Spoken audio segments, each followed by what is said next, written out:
Hey you, and welcome to this video where I will help you out how to reset iPhone camera to default settings. And for this you have two options. The first option is I will show you exactly how to get back the basic settings when you buy or reset your iPhone. So first of all we go to settings, then right here we go to camera, and then right now I will show you here right in the screen the settings that you need to select to get the basic camera settings back.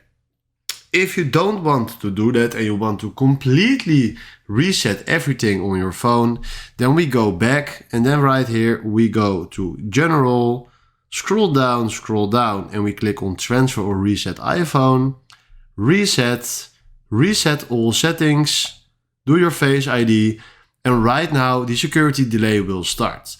After an hour you can reset your phone, and when you reset your completely phone, the basic camera settings will be back. But keep in mind you will reset your complete iPhone, so keep in mind that you will delete or erase everything on your phone. These are the two ways how to reset iPhone camera to default settings. Hopefully this was a video where I was looking for. Thanks for watching and have a wonderful day. Ciao.